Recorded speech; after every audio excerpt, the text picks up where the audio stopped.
할렐루야. 네, 앞뒤 양옆에 계신 분들 서로 인사하겠습니다. 새해 하나님의 복 많이 받으십시오. 시작. 새해 하나님의 복 많이 받으십시오. 네, 이 명절을 앞두고 또 이 귀한 주일날 하나님을 예배하는 자리에 나오신 모든 분들을 진심으로 환영하고 축복합니다. 하나님의 부르심은 실수가 없기 때문에 이 시간 우리들을 향하여 주님 준비하신 은혜가 분명히 있는 줄로 믿습니다. 저는 지금 굉장히 떨고 있지만 저를 넘어 일하시는 하나님께서 이 시간 속에 분명히 주의 은혜를 전달하실 줄로 믿으며 우리 시간 함께 하나님 말씀 나눠보도록 하겠습니다.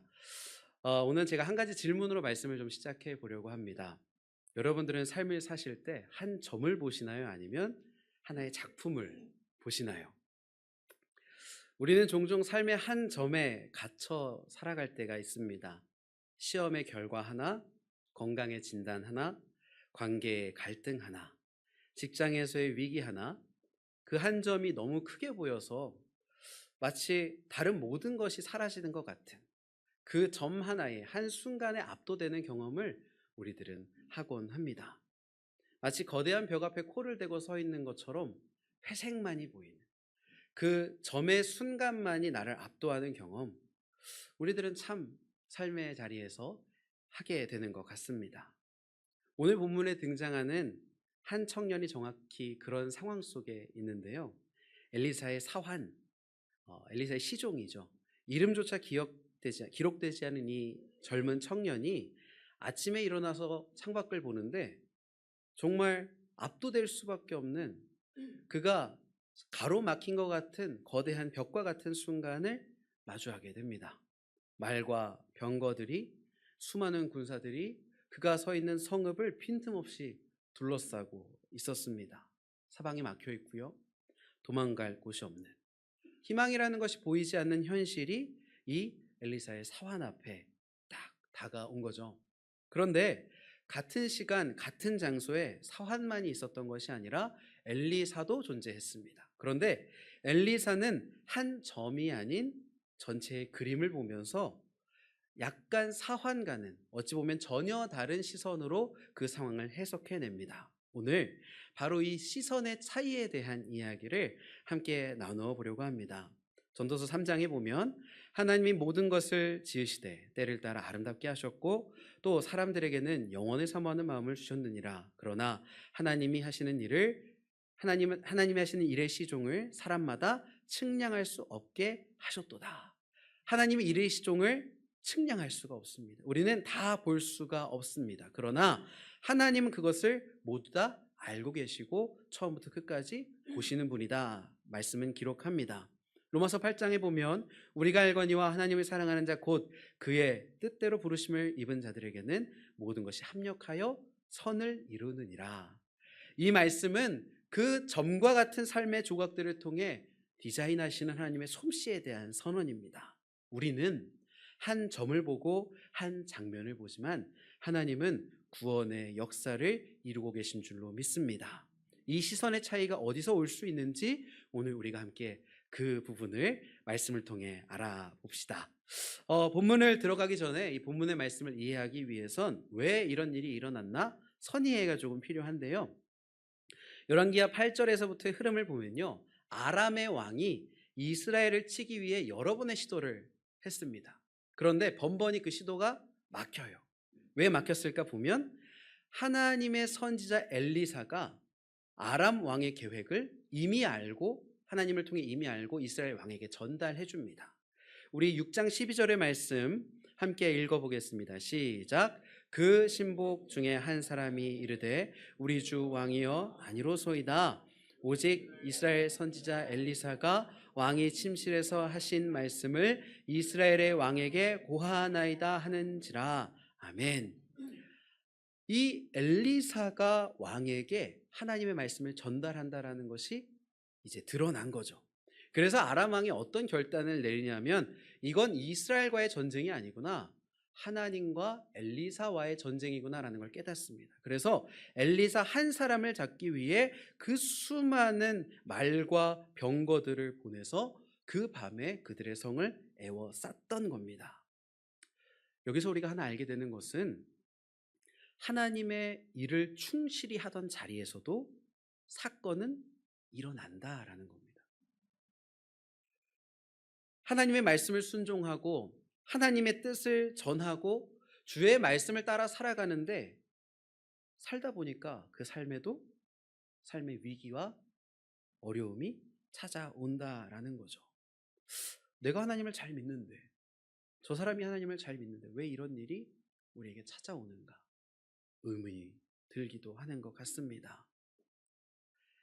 그런 부분에 있어서 이 엘리사의 이야기는 하나님의 일을 하는 자리가, 믿음으로 살아가는 삶의 자리가 영적 전쟁의 자리가 될 수 있음을 분명히 보여줍니다. 그러나 그것이 전부가 아니라 동시에 그 영적 전쟁의 자리가 하나님이 가장 분명하게 일하시는 은혜의 자리가 됨을 보여주는 줄로 믿습니다. 우리 15절의 말씀 함께 한 번 더 읽어보겠습니다. 시작. 하나님의 사람의 사환이 일찍이 일어나 나가보니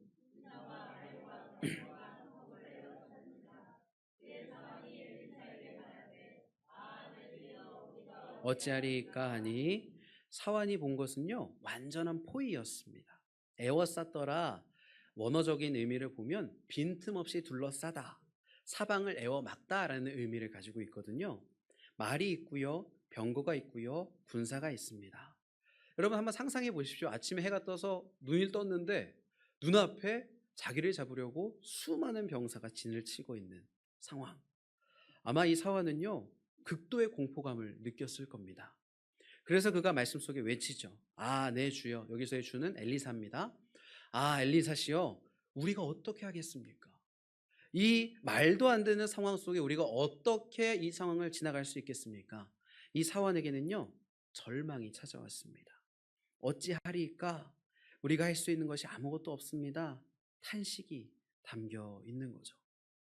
여러분, 그런데 성경을 자세히 또 여러 번 살펴보다 보면 이러한 감정이 성경 속에 매우 자주 등장한다라는 것을 우리들은 발견합니다. 대표적으로 아까 기도 중에도 말씀하셔서 제가 마음속으로 아멘 했는데요. 이스라엘 백성들이 홍해를 앞에 두고 있을 때 그들이 이런 감정을 경험했죠. 등 뒤에서는 바로의 군대가 쫓아오고 있고요. 앞에는 도저히 건널 수 없는 바다가 펼쳐져 있습니다. 여기서 이스라엘 백성들은 절망을 경험했습니다. 또한 12정탐꾼이 그 약속의 가나안 땅을 눈앞에 두고 그들이 정탐하러 가고 왔을 때 이렇게 보고합니다. 그와 함께 올라갔던 사람들은 이르되 우리는 능히 올라가서 그 백성을 치지 못하리라. 그들은 우리보다 강하니라 하고, 그들이 스스로를 메뚜기라고 표현하면서 우리는 안 됩니다. 이 눈앞에 있는 현실이 너무 압도적이어서 우리는요 아무것도 할 수 없습니다. 절망하고 탄식하고 있는 장면들을 발견합니다. 눈앞에 보이는 현실이 너무 크기에, 그 점과 같은 현실이 자기를 뒤덮고 있기에 하나님이 보이지 않게 되는 거죠. 여러분, 그런데 이게 단순히 말씀 속의 이야기가 아니라는 사실을 깨닫습니다. 우리의 삶은 어떤가요? 혹시 삶 속에서 지금 사방이 막힌 듯한 장면을 겪고 계시지는 않습니까? 건강의 문제가 사방을 에워싸고 있을 수 있습니다. 경제적으로 너무 힘들어서 경제적인 어려움이 출구 없이 우리를 둘러싸고 있을 수도 있습니다. 때로는 관계의 상처가 앞뒤 좌우로 우리를 막고 있을 수 있고요. 미래에 대한 불안이 산처럼 쌓여 있을 수도 있습니다. 이 사환의 이야기는 지금 성경 속의 이야기가 아니라 바로 누구의 이야기입니까? 우리의 이야기라는 거죠. 나의 이야기인 겁니다. 사환의 눈에 비친 그 아침의 풍경이요 우리의 삶의 풍경과 크게 다르지 않다라는 것, 우리는 깨닫게 됩니다. 그러나 오늘 말씀은 바로 그 풍경 너머에 또 다른 현실이 있음을 선언하고 있습니다. 두려움이 찾아올 때 내가 나를 압도하는 상황에 눈을 두는 것이 아니라 눈을 들어 하나님이 무엇을 하고 계실까라는 질문을 던지는 순간 우리의 시선이 변화되게 되는 줄로 믿습니다. 16절의 말씀도 함께 읽어보겠습니다. 시작. 대답하되 두려워하지 말라, 우리와 함께한 자가 그들과 함께한 자들보다 많으니라 하고. 아멘. 아멘. 엘리사의 반응을 한번 보십시오. 엘리사는요 상황을 부정하고 있지 않습니다. 뭐 아람 군대가 없잖아 이렇게 말하지 않아요. 아람 군대 별거 아니야 상황을 축소하지도 않습니다.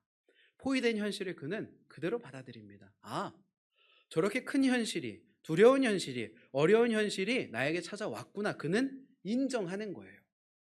그런데 엘리사는 거기서 멈추는 것이 아니라 그 거대한 현실 너머에 더욱더 큰 세계가 있음을 선언하는 겁니다. 우리와 함께한 자가 그들과 함께한 자들보다 많으니라. 할렐루야. 아멘. 이것이 바로 성경이 말하는 믿음인 줄로 믿습니다. 믿음은요, 현실을 부정하는 게 아니에요. 심리학을 공부하다 보면 어떤 심리학자들이 신앙을 그렇게 이야기합니다. 현실 도피라고 이야기를 해요. 그러나 신앙을 경험하고 신앙을 가지고 살아보는 우리들은 압니다. 아, 그건 현실을 도피하는 게 아니라 오히려 현실을 더욱더 깊이 마주하는 거라는 사실을. 우리는 눈을 감고 괜찮아 되뇌이는 자기 암시를 하는 게 아닙니다. 히브리서 11장 1절, 우리 너무 잘 아는 말씀이니까 함께 읽어보겠습니다. 시작. 믿음은, 여러분, 믿음은 뭡니까? 보이는 현실 위에 보이지 않는 더 큰 현실이 있음을 아는 게 믿음이라는 거예요. 사울도 같이 고백합니다. 고린도후서의 말씀을 보면 우리가 주목하는 것은 보이는 것이 아니요 보이지 않는 것이니 보이는 것은 잠깐이요 보이지 않는 것은 영원함이라. 아멘. 사도 바울은 보이는 것이 아닌 보이지 않는 하나님의 나라의 영원함과 거대함, 그분의 구원 계획에 대하여서 이렇게 선포하는 겁니다. 이처럼 보이는 세계 너머에 보이는 세계를 초월하는 보이지 않는 세계가 있다라는 것, 이것이 성경이 계속해서 우리들에게 이야기하는 믿음이라는 것입니다. 거대한 아람의 군대가 그들을 위협했지만 그 너머에 있는 하나님을 발견하는 것이 바로 믿음인 줄로 믿습니다. 여러분, 우리의 문제가 너무 크게 보이십니까? 그 문제보다 더 크신 하나님이 우리와 함께 하시는 줄로 믿습니다. 여러분, 우리의 상황이 막혀 보이십니까? 그 상황을 이미 돌파하고 계신 분이 우리 곁에 계신 줄로 믿습니다. 현실을 도피하는 것이 아니라 오히려 현실을 더욱더 직면하게 만드는 것. 답답하고 막막한 현실을 오히려 더욱더 마주하게 만들고 그 현실 너머를 꿈꾸게 만드는 것, 그것이 바로 믿음인 줄로 믿습니다. 그리고 이 믿음은 눈앞에 조각 하나에 붙들리는 것이 아니라 전체의 작품을 그리고 계시는 하나님을 신뢰하는 것입니다. 여러분, 내 옆에 있는 사람도 나 자신도 아직 완성되지 않은 하나님의 작품입니다. 그렇다면 그 빚어가실 모습을 기대할 수 있는 줄로 믿습니다. 아, 아직 완성이 아니구나. 아, 아직 이 나의 현실이 완성이 아니구나. 그렇다면 우리들은 더욱더 아름답게 빚어가신 하나님의 역사를 바라볼 수 있다라는 것이죠. 17절의 말씀도 읽어보겠습니다. 시작. 기도하여 이르되 여호와여 원하건대 그의 눈을 열어서 보게 하옵소서. 눈을 여심해 그가 보니 불말과 가득하여 엘리사를 둘렀더라. 아멘. 자, 엘리사의 기도를 보면요, 그가 하나님 아람 군대를 물리쳐 주세요 기도하지 않고요, 하나님 상황을 좀 바꿔주세요 기도하지 않습니다. 무엇을 기도합니까? 눈을 열어서 보게 해주십시오. 여기서 열어서에 해당하는 히브리어는 파카흐라는 단어인데, 닫힌 것을 열다, 특별히 영적으로 보지 못하는 것을 보게 되는 장면에 등장하는 단어입니다. 단순히 감겨있는 눈꺼풀을 여는 게 아니라요, 존재하지만 인식하지 못했던 현실을 보게 되고 경험하게 되고 깨닫게 되는 것, 믿음의 눈이 떠지는 것이 바로 이 엘리사의 기도였다라는 겁니다.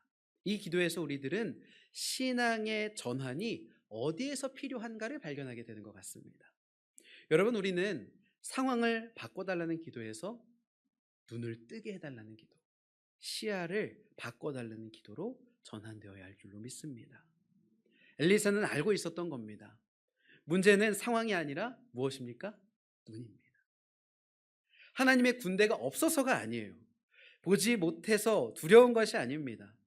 엘리사가 칼을 들지 않고 전략을 세우지 않고 도망치지 않았던 이유는 무엇입니까? 그는 이것이 그 병력의 문제가 아니라 눈의 문제라는 것을 알았기 때문이라는 거죠. 성경을 살펴보면 이런 눈 열림의 사건이 반복해서 드러납니다. 엠마오로 가던 두 제자가요, 부활하신 예수님과 함께 걸으면서도 그들은 깨닫지 못합니다. 왜 그래요? 눈이 감겨져 있었기 때문에. 그런데 누가복음 24장 31절을 보면 그들의 눈이 밝아져 그인 줄 알아보더니 예수는 그들에게 보이지 아니하시는지라. 그들이 예수님을 깨달아 아는 순간이 언제입니까? 눈이 떠졌을 때. 사도 바울이 에베소 교회를 위해서 기도할 때 이렇게 기도합니다. 너희 마음의 눈을 밝히사 그의 부르심의 소망이 무엇이며 성도 안에 그 기업의 영광의 풍성함이 무엇이며 눈을 밝혀 주실 때에 그것들을 깨닫게 되고 알게 된다라는 거죠. 엘리사의 사환에게, 엠마오의 제자에게, 그리고 에베소 교회에게, 또한 이곳에서 예배하고 있는 우리 사랑하는 모든 이들에게 하나님은 동일한 일을 하시는 줄로 믿습니다. 닫힌 눈을 열어서 이미 존재하고 있는 영적인 믿음의 세계를 보게 하실 줄로 믿습니다. 하나님의 일하심은 우리가 고백한 찬양의 가사처럼 이미 시작되었습니다. 그런데 우리 눈이 닫혀져 있기 때문에 모르는 거예요. 성령님께서 하시는 가장 중요한 사역 중에 하나가 무엇입니까? 바로 이 눈을 열어주시는 사역입니다. 닫혀있는 눈을 열어주시는 사역. 하나님이 먼저 우리에게 오셨고 우리에게 그 영적인 감각을 깨워주신다라는 거죠. 말씀을 보면요, 사환이 눈이 열린 게 사환이 노력해서 됐습니까? 그의 수행이나 노력으로 된 게 아니에요. 누가 열어주십니까? 하나님이 열어주셨다라는 거죠. 우리가 보게 되는 건 우리의 공로, 우리의 노력이 아닙니다. 하나님의 은혜인 줄로 믿습니다. 성령께서 우리의 눈을 여실 때 우리들은 비로소 우리의 삶을 덮고 있는 두려운 현실로부터 자유하게 되어지고 그 두려운 현실 앞에서도 기대를 품게 되는 줄로 믿습니다.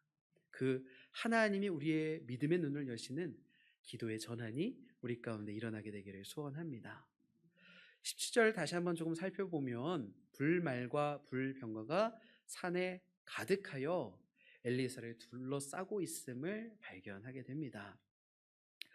여기서 우리가 기억해야 하는 건요, 사환의 눈이 열린 후에 병거가 도착했나요? 아니라는 거예요. 이 불병거는요, 사환이 두려워 떨고 있던 그 시기에 이미 존재했습니다. 사환이 잠을 자고 있던 그때에도 아마 존재했을 겁니다. 아람의 군대가 진을 치려고 시작하는 그 순간에도 이미 그곳에 하나님의 불병거와 불말과 군사들은 이미 있었을 거라 하는 겁니다. 달라진 건 상황이 아닙니다. 달라진 건 오직 사환의 눈이었습니다. 여러분, 하나님이 늦게 우리에게 찾아오시는 분이 아니시잖아요. 하나님은 이미 그 자리에 계시다라는 거죠. 시편의 기자가 그래서 이렇게 노래합니다. 우리 함께 읽어볼까요? 시편 34편입니다. 시작. 여호와의 천사가 주를 경외하는 자를 둘러 진을 치고 그들을 건지시는도다. 아멘, 아멘. 여호와의 천사가 이미 주를 경외하는 우리들 그 주에 진을 치고 우리를 건지시는 줄로 믿습니다. 또 아브라함이 모리아산에서 이삭을 바치려 할 때에 정말 그 극적인, 정말 한치의 오차라도 있는 순간 모든 것이 무너지는 그 순간에 하나님은 이미 그 양을 준비해 두셨잖아요. 창세기의 말씀 보면 아브라함이 그 땅 이름을 여호와 무엇이라 합니까? 이레라 하였으므로. 이 여호와 이레의 뜻이 무엇입니까? 여호와께서 준비하신다라는 뜻입니다. 여러분, 우리 하나님은요, 우리보다 앞서서 준비하시는 하나님이신 줄로 믿습니다. 여러분, 우리들이 겪고 있는 문제의 현장 속에, 삶의 현실 속에 어떤 마음으로 그 순간에 맞이하고 계십니까? 놀라운 것은 하나님이 이미 그곳에 여호와 이레 하나님께서 준비하고 계신 줄로 믿습니다. 아직 우리가 기도하기도 이전에, 이미 그 문제를 인지하기도 이전에 하나님은 이미 그 산을 통째로 하나님의 임재로 채우고 계신다라는 겁니다. 그렇다면 문제는 뭡니까? 하나님이 안 계신 게 문제가 아니에요. 문제는 우리가 아직 보지 못하고 있는 것, 우리가 아직 그 눈을 뜨지 못하고 있는 것. 오늘 하나님이 이미 우리의 삶의 산에 하나님의 군대를 채우신 것을 믿는 믿음이 생겨날 수 있게 되기를 간절히 소망합니다. 아멘. 우리가 고백한 아멘처럼 그 믿음이 생겨날 줄로 믿습니다. 그러나 예배를 마치고 집에 돌아가시면, 삶의 현실을 마주하셨을 때 아직 우리의 믿음의 눈이 충분히 떠지지 않았고 잘 보이지 않아서 믿지 못할 수도 있습니다. 여러분, 그게 우리들의 솔직한 신앙의 현실입니다. 그런데 너무도 감사한 건 뭐냐면 하나님은 그 우리들의 신앙의 현실을요, 꾸짖지 않으신다라는 거예요.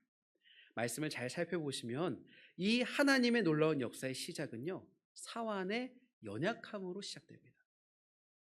사환이 연약할 때에 하나님께서 이 모습을 통해 하나님의 일하심을 발견하는 통로가 될 수 있도록 이야기를 전개해 나가고 계시다라는 거예요. 그렇다면 우리의 연약함이, 우리의 믿음 적음이, 우리의 신앙 없음이 곧 질책의 대상이 되고 손가락질의 대상이 되는 것이 아니라 오히려 기대의 순간이 될 수 있다라는 겁니다. 우리가 잘 아는 기도원의 말씀, 사실 이 기도원의 말씀은요, 저의 어떤 삶의 지침과도 같은 말씀이에요. 저 혼자서 그냥 기도원에서 제 감정이입을 많이 하거든요. 믿음이 너무 없어요, 기도원이. 네. 그런데 이 기도원이 이제 드디어 미디안 군대를 마주하면서 하나님의 군사들을 줄여가기 시작하는데 300명까지 줄입니다.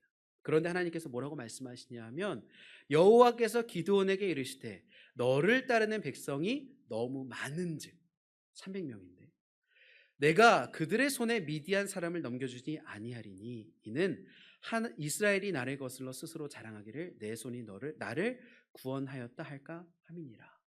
하나님은 의도적으로 우리의 약함 위에 일하신다라는 겁니다. 우리의 능력이 바닥날 때 있잖아요.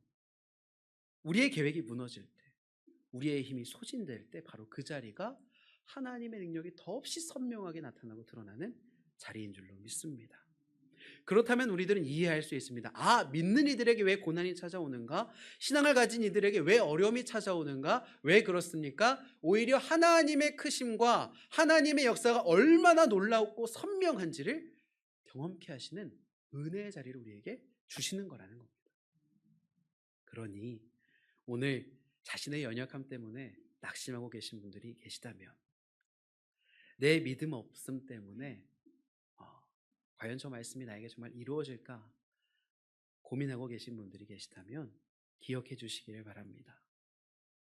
우리의 약함은 하나님의 일하심을 방해하는 것이 아니라 오히려 하나님의 일하심이 시작되는 자리인 줄로 믿습니다. 그래서 복음이잖아요. 좋은 소식인 이유가 더 강해져야 한다라고 말하는 게 아니라 약함 그대로 하나님 앞에 나오라는 초청이기 때문에 복음은 좋은 소식인 겁니다. 여러분 가정 안에 지금 겪고 계신 어려움이 있다면, 직장 안에서 무기력하시다면, 사업장에 어려움이 찾아오셨다면, 사역 가운데 삶의 시간들 가운데 한계를 경험하시다면 그 자리에서 절망하시는 것이 아니라 오히려 그곳에서 하나님이 일하고 계시다라는 것을 기억하시고, 아, 나의 이 믿음 없음조차 하나님이 합력하여 선을 이루신다라는 은혜의 자리라는 것을 기억할 수 있는 그 놀라운 은혜가 우리 모두 가운데 가득하기를 간절히 소망해 봅니다. 여러분 오늘 말씀 제목이 전묘화입니다. 전묘화. 여러분 전묘화가 뭔지 혹시 아시나요? 전묘화는 그림 그리는 기법이라고 합니다. 붓으로 선을 긋거나 면을 칠하는 대신에 이 전묘화라는 그림은 점을 찍는 그림이래요. 작은 점을 무수히 찍다 보면 하나의 작품이 이제 완성이 되는 거죠. 그런데 이 전묘화를 만들어가는 과정 중에는요, 그 그림을 알 수 없습니다. 가까이 다가가서 캔버스를 들여다보면 거기에는 의미를 알 수 없는 점들만 가득하거든요. 뭐 빨간 점도 있고 파란 점도 있고 노란 점도 있고 뭐 어두운 점도 있고 밝은 점도 있고 무질서하게 그것들이 흩어져 있을 뿐입니다. 어떤 점은 너무 어두워서 왜 거기 있는지 이해할 수 없고요. 어떤 점은 주변의 색과 잘 어울리지 않는 듯하다라는 생각이 들기도 합니다. 점 하나만을 놓고 보면 그것이 무엇을 위한 것인지 알 수가 없다라는 거죠. 그런데 조금만 뒤로 물러나서 전체를 바라보는 순간 우리들은 놀라운 경험을 합니다. 무질서했던 점들이 하나의 풍경이 되거든요. 햇빛이 무리를 반짝이기도 하고요. 나무 그늘 아래 사람들이 쉬기도 합니다. 강변에 평화로운 오후가 펼쳐지기도 하고 가까이서는 전혀 보이지 않던 아름다움이 거리를 두고 전체를 볼 때에 비로소 드러나게 됩니다. 그리고 다시 가까이 가서 보면 이제 깨닫습니다. 아, 아까는 불필요해 보였던 이 어두운 점이 깊이를 만들기 위한 점이었구나. 아까는 어울리지 않아 보였던 이 보라색 점이 모래 위에 빛을 표현하는 거구나. 쓸모없는 점이 하나도 없다라는 걸 그 전체를 보면 알게 되는 거죠. 하나님은 지금 우리의 삶 속에 삶의 점을 찍고 계신 줄로 믿습니다. 때로는 기쁨의 점을, 때로는 슬픔의 점을, 때로는 성공의 점을, 때로는 실패의 점을, 때로는 만남의 점을, 때로는 이별의 점을, 때로는 기다림의 점을, 때로는 응답의 점을. 어떤 점은 참 밝아서요, 감사한 색이어서 기꺼이 하나님 감사합니다 받아들일 때도 있습니다. 그러나 때로는 이 점이 너무 어둡고 아파서 하나님 왜 내 인생에 이 점이 필요합니까? 이해할 수 없는 질문을 하나님께 던질 수도 있습니다. 어떤 점은 내 인생의 캔버스에 전혀 어울리지 않는 것 같아서 거부하고 싶을 때도 있고요. 왜 하필 이런 점이 나에게 생기는지, 왜 이 고통이 나에게 주어지는지 이 점의 위치를 이해할 수 없는 순간이 찾아올 때도 있습니다. 그러나 하나님은 화가이십니다.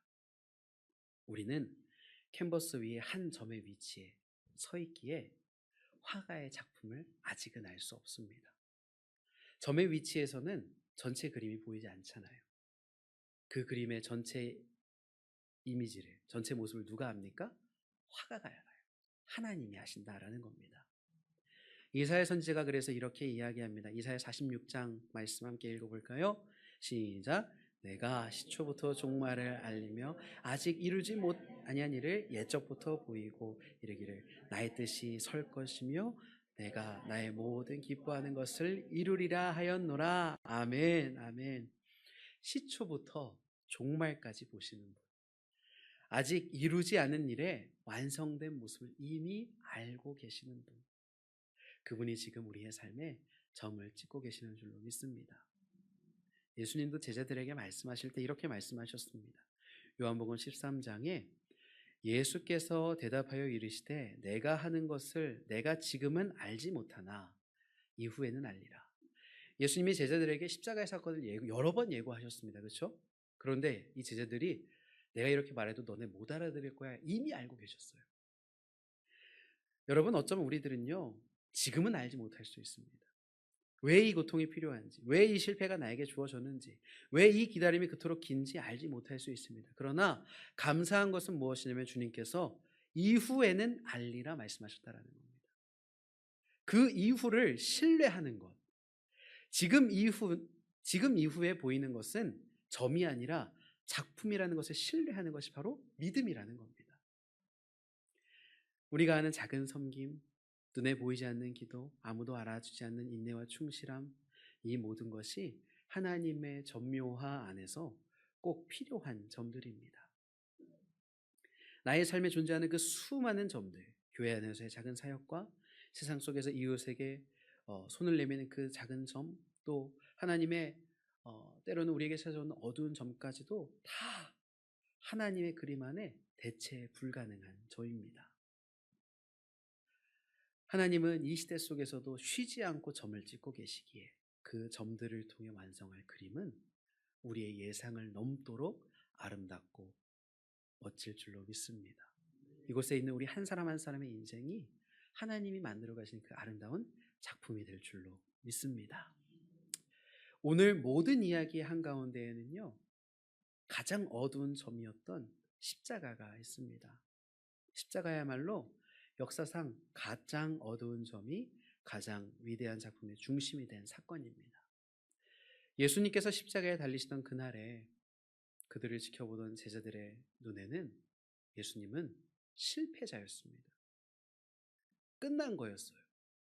가장 참혹한 하나의 점이 하나님의 작품에 찍힌 겁니다. 하나님의 아들이 죽었습니다. 그들이 가지고 있던 모든 소망이 나무에 달려서 숨을 거두고 있는 그 장면, 그들을 압도하는 거대한 점과 같이 사환이 아침에 보아야만 했던 아람의 군대와도 같이 제자들도 십자가의 참혹함을 눈앞에 두고 절망하고 있었습니다. 그런데 우리는 이제 말씀을 통해 알게 됩니다. 그들에게 필요한 것은 상황의 변화가 아니라 무엇의 변화입니까? 눈의 변화입니다. 사흘 후에 무덤이 빕니다. 제자들의 눈이 열리기 시작합니다. 부활의 주를 맞이하게 됩니다. 십자가는 끝이 아니라 시작이었습니다. 죽음은 패배가 아니라 죄의 가장 강력한 무기마저 꺾어버리시는 하나님의 승리였습니다. 가장 어두운 그 점이 구원이라는 가장 위대한 작품의 정중앙에 딱 찍혔던 거죠. 하나님은 가장 어두움 속에서도 가장 밝은 빛을 만들어내시는 줄로 믿습니다. 조미화 속의 가장 짙은 어둠이 전체 그림의 가장 결정적인 색이 되었던 것처럼 십자가의 어둠은 구원의 빛을 드러내기 위한 하나님의 가장 깊은 붓질과 같습니다. 여러분, 그리고 이것이 우리에게 희망이 된다라는 것입니다. 여러분들의 삶이 어둡고 이해가 되지 않는다면 이제 우리도 무엇을 바라보면 되겠습니까? 십자가를 바라보면 된다라는 겁니다. 십자가에서 일하신 하나님이 우리의 삶 속에서도 동일하게 사랑으로 일하고 계시는 줄로 믿습니다. 십자가의 은혜를 받은 우리들이기에 우리들은 이제 어둠 앞에서도 절망하지 않을 수 있다라는 것입니다. 그리스도 안에서 이미 이루신 그 구원, 우리를 의롭다 하시는 그분의 음성, 그리고 성령을 통해 지금도 계속되시는 하나님의 일하심, 이것이 바로 우리에게 가장 선명한 믿음의 근거인 줄로 믿습니다.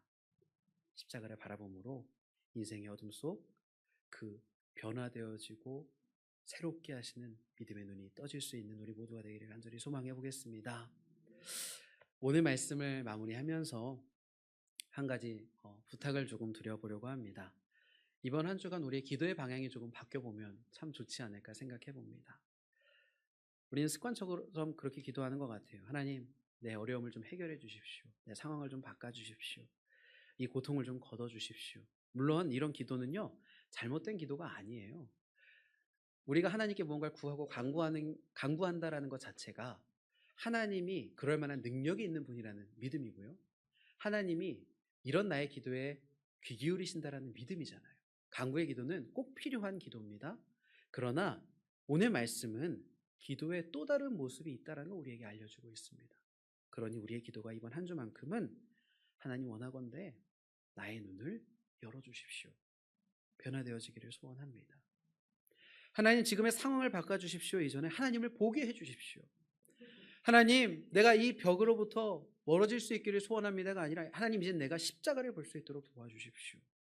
하나님이 지금 이 자리에 이미 일하고 계신 것을 보게 해달라고, 이 고통 속에 하나님의 손길을 발견할 수 있도록 도와달라고, 하나님의 계획을 느낄 수 있고 체험할 수 있도록 믿음을 허락해달라고, 그 기도가 이번 한 주간 우리의 기도가 되었으면 좋겠습니다. 신앙의 성장이라는 것이 바로 이처럼 우리의 믿음의 시야가 점점 넓어지는 과정입니다. 처음 신앙을 가지셨을 땐 한 점만 보일 수밖에 없습니다.